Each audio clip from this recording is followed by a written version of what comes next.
I want to thank you for joining us for this month's edition of the NCSG webinar for the memberships of the National Chimney Sweep Guild. And this month, Cheryl, Brandy, and myself, we're going to talk about something called buy-in. And to zero it down even more, we're going to talk about employee buy-in. How do you get your people bought into your mission, your dreams, your core value, and where you're going with your business? There's a couple processes that you got to do in order to do this, in order to have the communication that you're looking for in your team to happen. Because often we find that the issue is a lack of communication. In other words, often people don't really know what your dream is, what your goals are. So, what you've got to do is share that with them. And in this month's presentation, that's going to be our goal. In other words, it's going to be all about how to get employee buy-in. Because you see, in order to make the dream work, you got to have teamwork. And if your team doesn't buy in to where you're going to, then you are looking to have problems in your world and in your life and in your business. So, hey, stay tuned. We'll be right back and we'll get started with this month's edition of our webinar for you, the membership of the National Chimney Sweep Guild. Talk to you later. So we're back with you. And just like always, we know that Brandy Biswell has done research into this subject matter. She has a stack of notes in front of her, and she's got some ideas because she even sent us some of her thoughts before this. And we had a little meeting before we went live, and we talked about this briefly. So I'm going to be the first one to start. And here's what I think some of the issues are. I think one of the biggest issues that we face out here is that our workforce, we don't understand how they think often, and often they're not understanding what we think. Now, I formed this opinion because there's a lot of differences in the thought processes and a lot of difference in the way that people want to grasp this. So the first thing is, I'm going to ask you, do you understand the people that work for you? Do you understand what their dreams, their goals, their desires are? And even more importantly, do you understand the behavior patterns of those people? Because they are likely different from you. And a lot of times, this is where I see a lot of problems occur because people's thought processes just don't rhyme together. And it builds up and it builds up and it builds up to where communication gets really, really poor. If you joined us a couple of weeks ago, if you remember, we interviewed Mark and Julie Dent, and it was all about when they had done their SWAT meeting and how the SWAT meeting brought an understanding to them and actually brought out one of the biggest problems they had, which was the individual attitudes of the people. But again, it goes down. So, Cheryl, what's your thoughts on what I just shared? Well, I mean, most people don't know themselves. And you need to learn, you need to figure yourself out. And once you figure yourself out, yeah, communication's it. If you can't communicate with different personalities, and the three of us are we're different and we argue a lot. So it works well. We can't get along just with us three. So if we didn't know the personality of each here and know how they thought and how to talk to them, we couldn't put a thing on like this because we'd be bickering the whole time. But yeah, you've got to know your people, and that's the main thing. And not only do you have to know your people have to know the other people that they're buying into. Gotcha. So, Brandy, what about you? Do you feel like that everybody understands? One of our watchers says, I'm totally in touch with their feelings. And if you are, that's great. But so often we don't see this. So, Brandy, what's your thinking on this?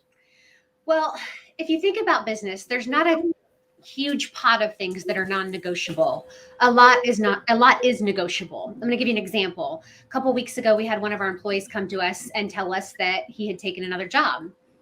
We were kind of shocked by it. Okay, why? Well, because my wife wants me home by 3 so I can pick up our daughter at 3:50. He went into more of the story with his daughter. Okay, well, let's talk about that. Maybe we can change your hours. Long story short, not only did we change his hours, we went to the entire team of technicians and said, this is what this technician's doing. These are the benefits to it. Now you guys vote. Do you want to do that as well? So they had input in it. Now we as the employer still set some guidelines. One of the guidelines that Jeremy set is we're going to try this for a month and see if it works. If it doesn't, things will go back the way they were, or, we'll gather additional data and feedback from you guys. But that's how you get buy-in, is letting them be a part of the decision. Because one of the most common complaints we hear from employees is, well, I was the last to know. And you're dead on the money. And one of the people that we follow, and recently was one of our presenters, is Randy Pennington. And what Randy Pennington works with a lot of times is change. And in order to make change within a company, what you've got to do is you've got to be able to let them share in the direction of the company. So that's a question for you. Do your team members, do they know where you're going? Do they actually know where you want to take this company to? Because a lot of times we find that they don't. Now, Cheryl, one of the things that you do, and one of your expertise is, you are a DISC assessor and you have attained the highest level in this. So that means that often you're having what we call a debriefing section. Sometimes it will be with an individual, sometimes it will be with the whole team. And so what do you learn out of this type of stuff? Well, if I'm doing, when I'm debriefing someone, I've got them one-on-one or two-on-two, and I can go over it and show them how to read it. A lot of times people look at it as, I'm a D, I'm an I, and no, you're not. You're a combination of everything. A high D can do things that you think they shouldn't, but it's because of their values and the other things that are operable in there. And so you just try to show them where what they're seeing is not exactly what they are. A DISC is showing you what other people see you as, basically. And so I think everybody that I've ever done one with seems to have a much better understanding, number one, of the DISC, and number two, of themselves, because we can dive deeper into the reasons. The DISC it tells you. With the debriefing, we can take it into the reasons why. Yeah. And our friend Chuck Roadhouse just posted on there, DISC is not a DIY. It means it's not do it yourself. You need a trained professional to help you understand the deep review the DISC provides.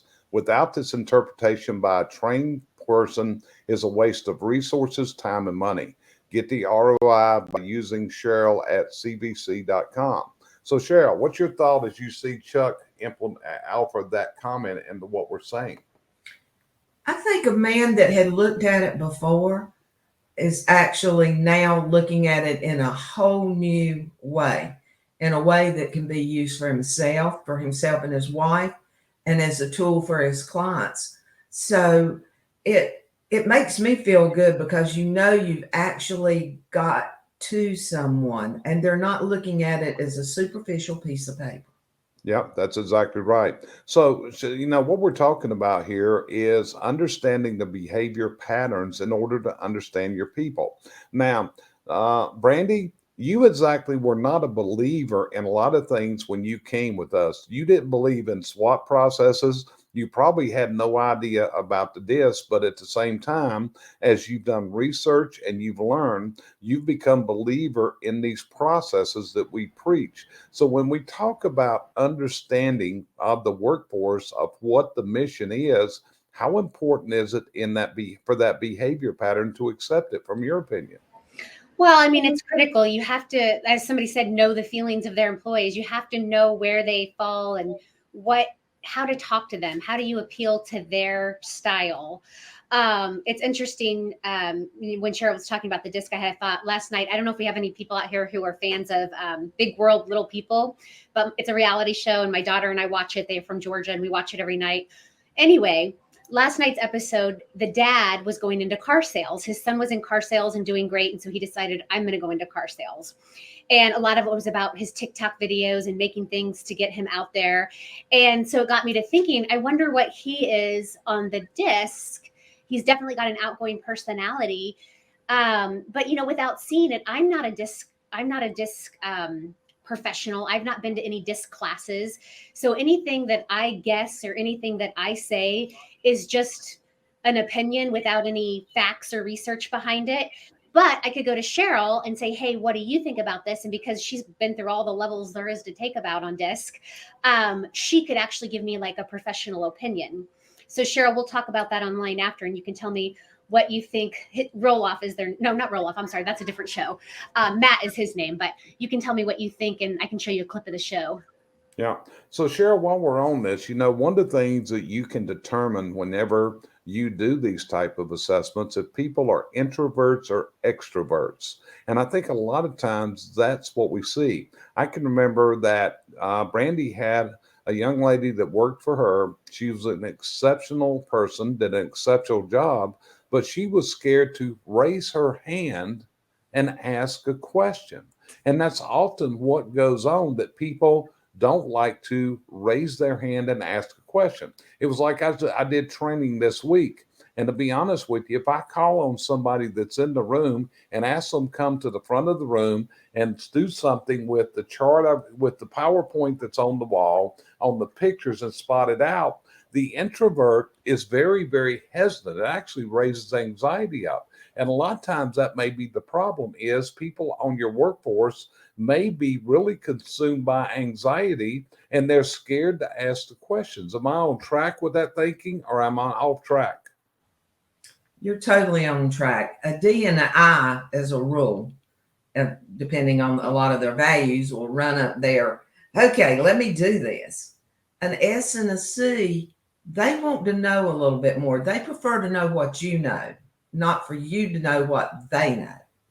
And so if they raise their hand and they ask you a question, part of it's they're afraid of getting questioned back. But it's just a fear. It's not they're afraid of you. It's not their comfort zone. And that's why some people learn different than others, because people sitting in class that are of that era and can't do that, they miss a lot, because you get somewhere and they can't stop you and ask you, where the D and the I are standing up and waving you down. They're not going to let you by. Right. And this was brought, and the reason this came up, and Brandy, I can't remember her name, but what was the girl's name that worked for you that I'm talking about right Olivia. now? Olivia. That was when Olivia was there. And we learned a lot from Olivia in this, because Olivia shared with me a lot of her concerns. And it's helped me tremendously to gain an understanding of how to make virtual learning work for people. Because Olivia said something, and this could be your people. And think about this for a minute. And Brandy, I'm going to go to you to a minute so you can reinforce this since your observations. But again, she said she loved virtual learning.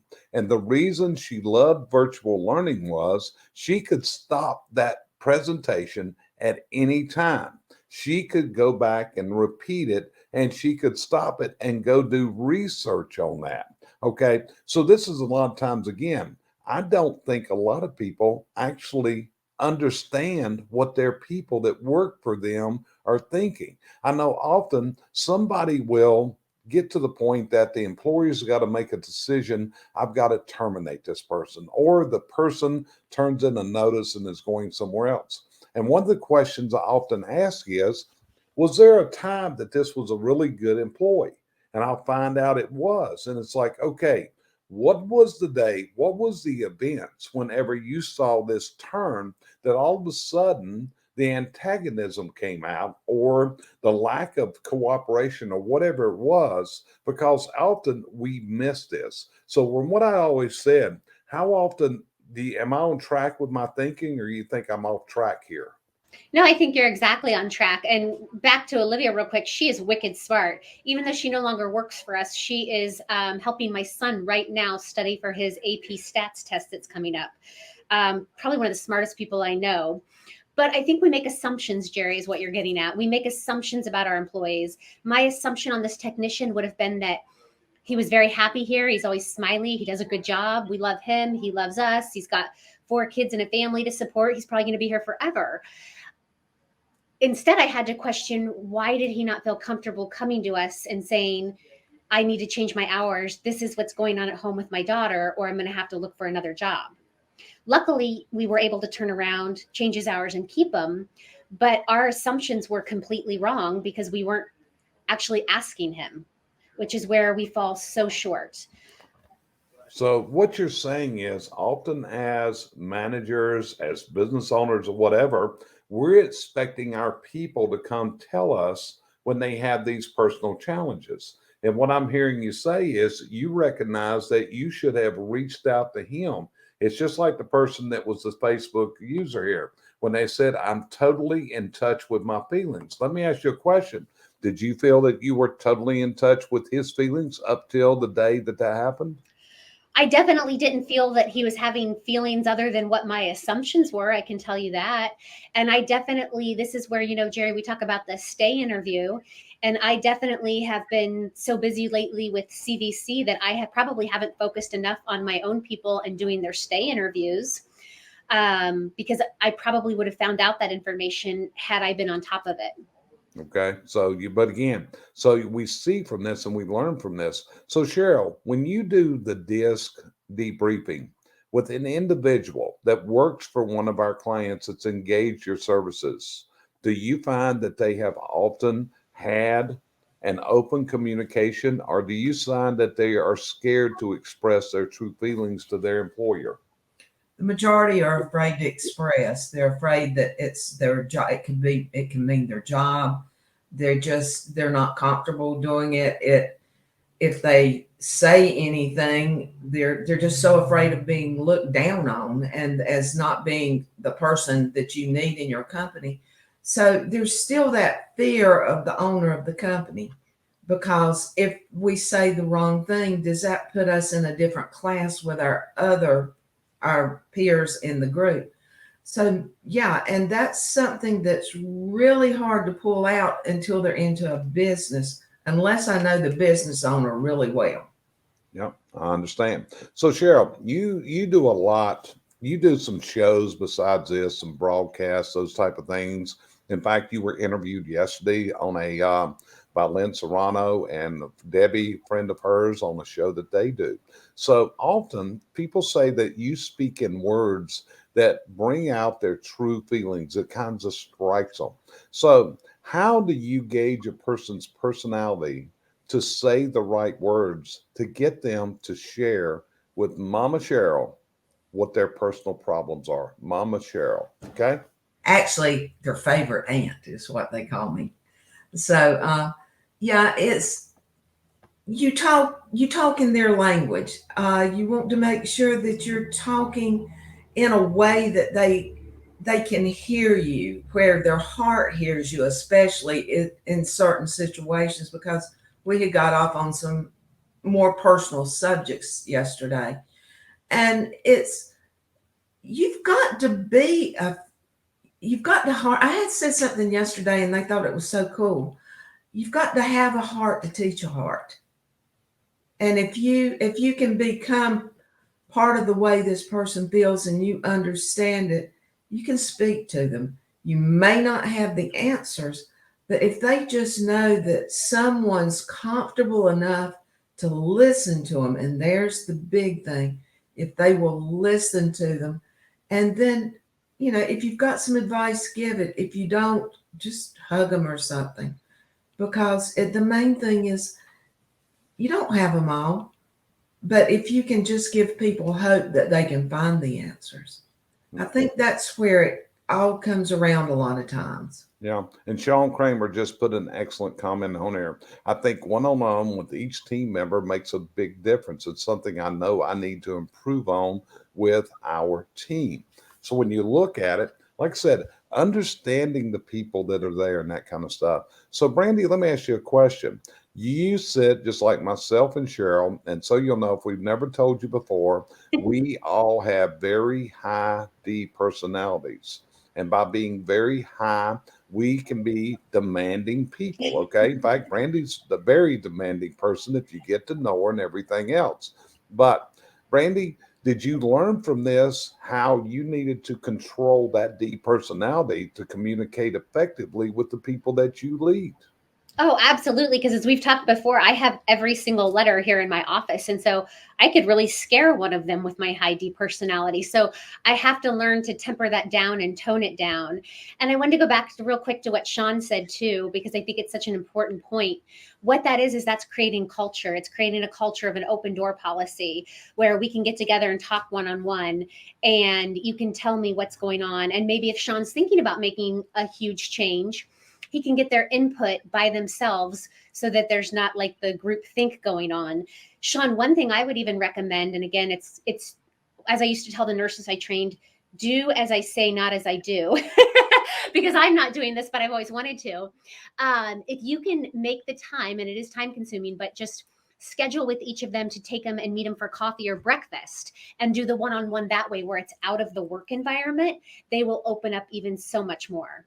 And you know, Brandy, so while you're saying that, I used to do something. I mean, if you face it, if you bring an employee into your office to sit and you with a meeting with you, you're on one side of the desk and they are on the other side of the desk. Now, whether you like it or not, that forms kind of a wall, and it kind of just puts you up on a higher level looking down on them. So a thing that I used to do years ago, Brandy, is someone I'd want to talk to someone and they come in, I say, come on, let's go take a walk. Okay. And we would go outside to take it off of my where I was in control, more of a neutral type setting. What do you think about that?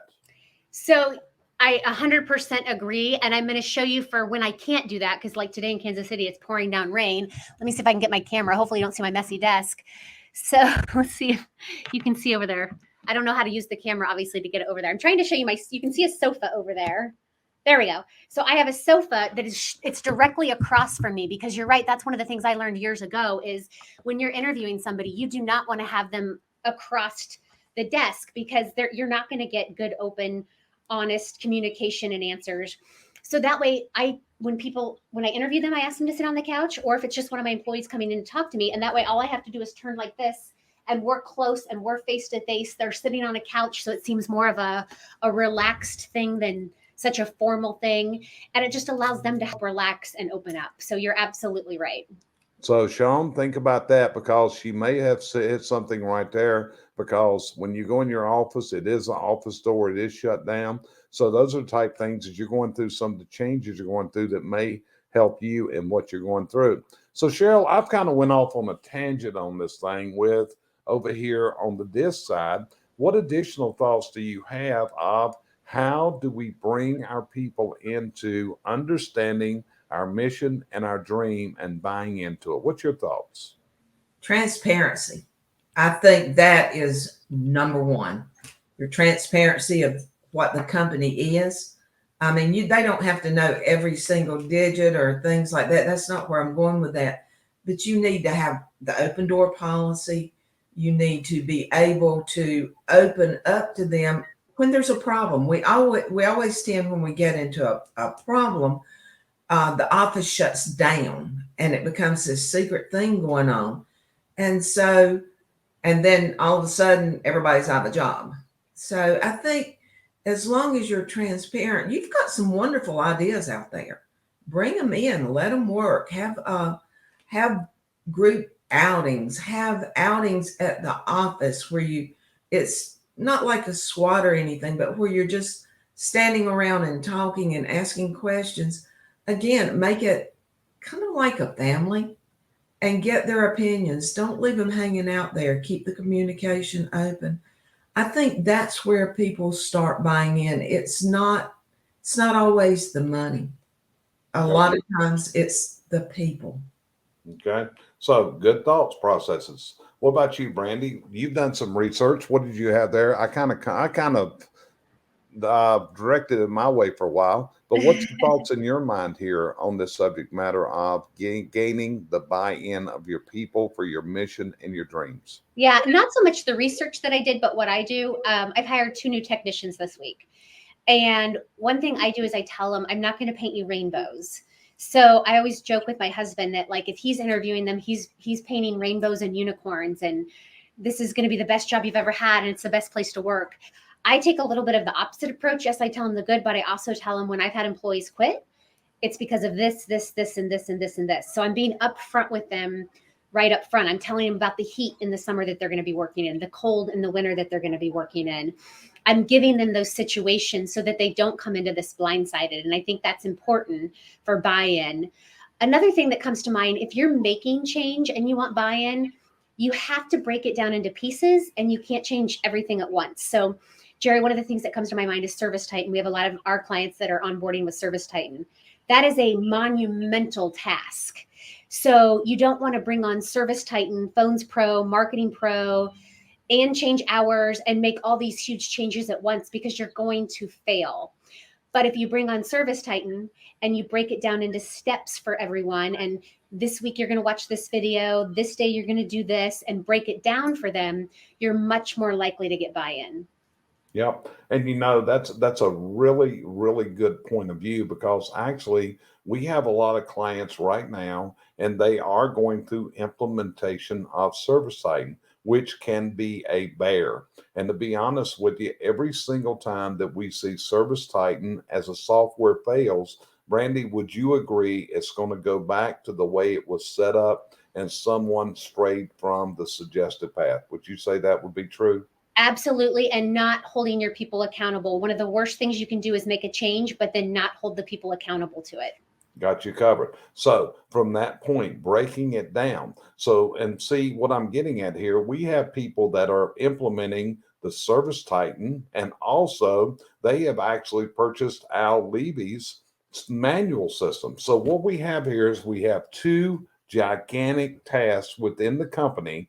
And what you're saying is, if you try to do too many things at one time, Brandy, are you saying that that is one of the things that can blow everything to pieces? You're going to fail. If I was an employee, I don't want to buy into that. I don't want to buy into having to change 15 things at once. You have to take it in steps. Got you covered. So Cheryl, what's some of the ways that you could detect in the interview process that you're hiring someone that's going to be a problem, that could be, let's just say they could be cause the train wreck to start occurring? How do you avoid bringing in a bad apple? And Brandy, I'm going to take it to you after I ask Cheryl that same question. A lot of it, you look at how demanding they're going to be. Another way, totally the opposite side, is how sensitive they're going to be. You can pick it out just in their nuances, especially if you see that they have that if they're troubled, because they're going to bring it into work. So, or if they have a lot of times you can spot a bad home life in there. You can spot a lot of things going on. I mean, there's a lot of different key factors in it, but a lot of them you can spot. A lot of people are very good at covering them up. So you have to read. You can't just look at it. It's kind of like I tell people, the DISC, the DISC, it's just the cover of the book. There's in the other parts of it is where the body of the book is. So if you don't know it all, you'll read it wrong. And when you do that, you may chance losing a bad employee, or you're going to have that bad apple drop right on top of you. Okay, so let me identify what you just said. What I just heard you say is, if somebody just looks at the front page of that disc and doesn't understand the values, it doesn't understand all the other things you talked about, what you're saying is there's no way to know these things. Is that what I heard you just say? Exactly. I mean, my disc and your disc are almost identical. And I can guarantee you, no one looking at us or no one that knows us would ever guess that. But ours are identical. Our values are different. The way we handle things are different. You, excuse me, you are demanding. That's how you get what you need. I'm persuasive. But yet we're both 99Ds. Okay. And what did you call that? We talked about the values. What was the other thing? Do you call it the insights? The insights. Okay. So being able to determine what those insights are. Can an individual read this DISC report on their own and determine this, or do they need someone to debrief them on what this actually means? Because those reports are almost 100-page long. Okay. And like Frank just said, this is scary. So Frank, I'm sorry if we're scaring you, but we're trying to help it out here. Okay. Can't, you can read it, you can get the verbiage. Let's put it this way. You know how long I've been doing this, and the insights I'm still learning on the insights. In fact, the people that trained me told me they were still learning on the insights. It goes that deep. And you can't learn it overnight. And to be honest, you can't learn it just from sitting in a class. I knew a lot when I came out of class. I'll admit that, because I was the student that wanted to learn. But I learn more every time I interview somebody. You get another little piece of the puzzle. You don't realize I learn as much as I teach. Okay. So I need you to identify this. Mr. Mottola says he is a double D. What would be your answer to that, since we all know Mr. Mottola very well? A double D, not unless his name's Francis instead of Frank. Will he ever be a double D? Now, I'm not going to go into that because I can't answer that for sure. Okay, got you covered. So, Brandy, same thoughts. You're in the interview process. You're talking to this new applicant. He's sitting over there at this couch. You've tried to relax him as much as possible. How does Brandy Biswell determine that you got a potential bad apple sitting on that couch? So that's where I love behavioral interviews. And so I determine it through my questions. I ask them, tell me about your worst boss ever and why. Tell me about a time you had a disagreement with your boss, what the situation was, and how you handled it.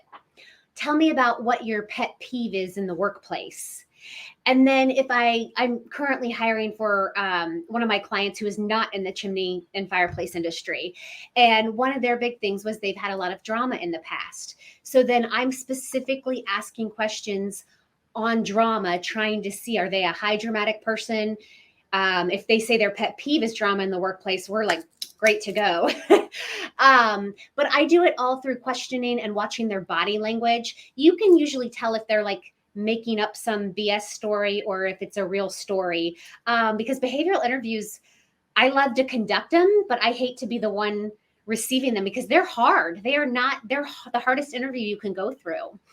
And then going back to Cheryl and the disc, I have to just reinforce kind of what she said. I remember when I got my almost 100-page disc, I think mine was like 78.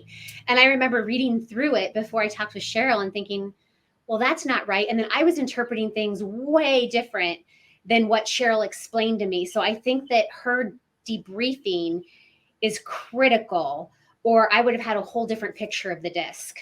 Right. And then I think Frank's clarified what he said. He was commenting the two high Ds being married. Amazing to pull that off. So my feeling on this, Frank, is why we can is I respect her point of view immensely. And Brandy, you've heard me and Brandy. I think that's the secret to our friendship. That's the secret to our relationship. We do not agree. Many times we'll actually be doing something and talking to a client, and we do not give them the same opinion. But I think that's the secret of two high Ds being able to work together is each know our place. When I look at it, Brandy, we've never been able to assess Jeremy. He refuses to take the test, okay? But we pretty well know where he's at. But in your company, you and Jeremy respect each other's positions immensely and stay out of each other's way. Would that be a true statement? Absolutely. Like I've paused our hiring for the next 2 weeks here at Flues Brothers because I'm going to be traveling, and Jeremy knows like that is not his skill set. That is not his strength. The same way, like ordering parts and materials is nowhere in my wheelhouse. And so we each have our own designated jobs. Now, it doesn't mean that we don't talk about it. It doesn't mean that I don't call him into an interview and see what he thinks as well. It doesn't mean that I don't tell him how to handle a vendor he's having trouble with. But for the most part, we stay in our own lanes. And you're correct. We respect each other for that. And we respect what each other says, because you're right. You and I and Cheryl don't always agree. And I think it's good. I think it's good for the client to hear those different perspectives. We all have our own biases. Yeah. In fact, we were in a coaching rip and we had three coaches in there. One was Larry Wingate, one was Randy Pennington, the other was Scott McCain.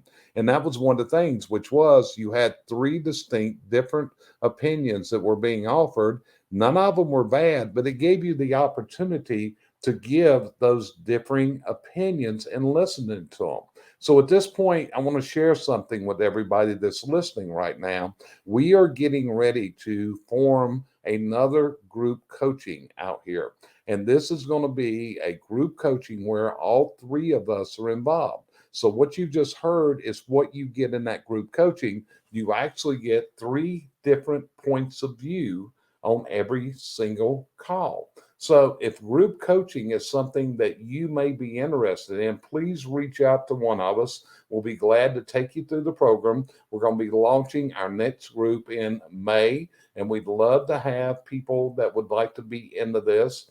We have a call once a month, and then we also have availability of 911 calls and other things between that time. And a lot of times it's been 911 with one of us. There's been times that all three of us have spoken with an individual group coaching client to help them in a decision. And some of these have been really drastic, such as, should I sell my business? Should I do this? I'm having this challenge, and different things that you can do. So, Brandy, what would be your thought process on why people should talk to us about group coaching? What do we bring to the table?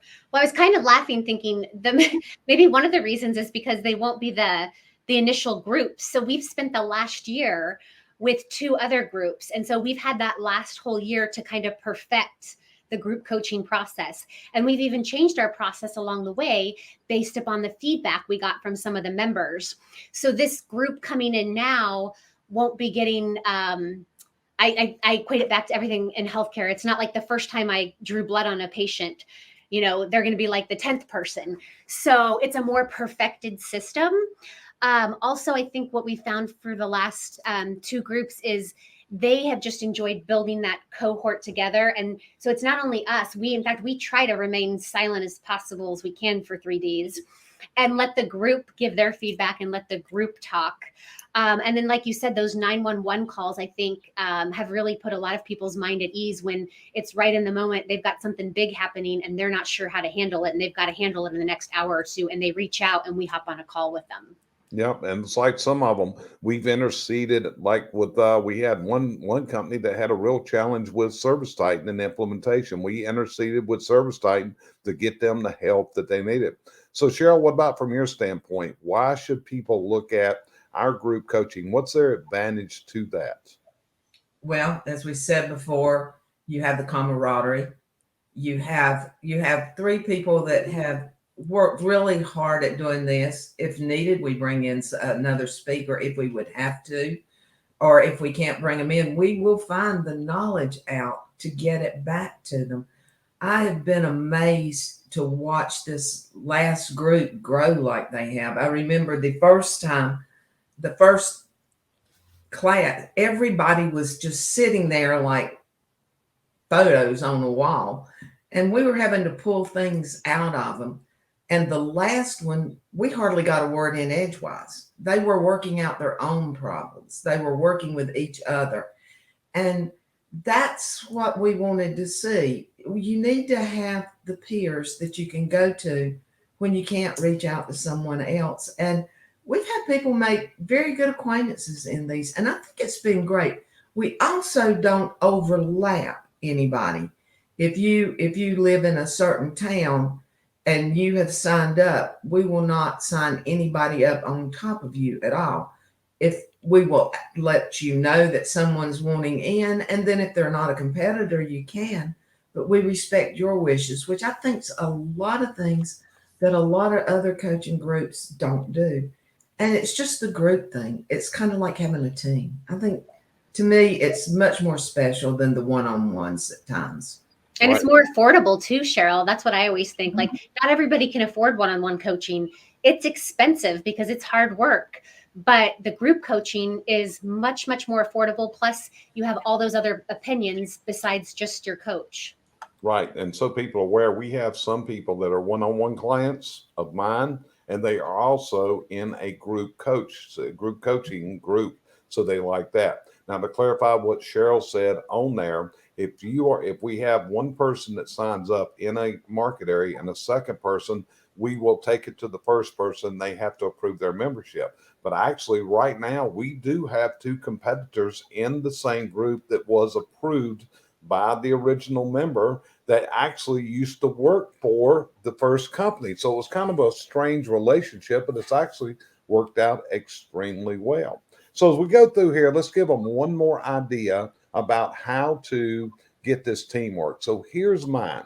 And I do this during analysis visits, and I also do it often during SWAT meetings. And I say the following, and I say this sometimes one-on-one, sometimes as a group, and have them actually write this down. If you own the company, if you made the decisions, what changes would you make in the company tomorrow? What would you do? What would you change about it?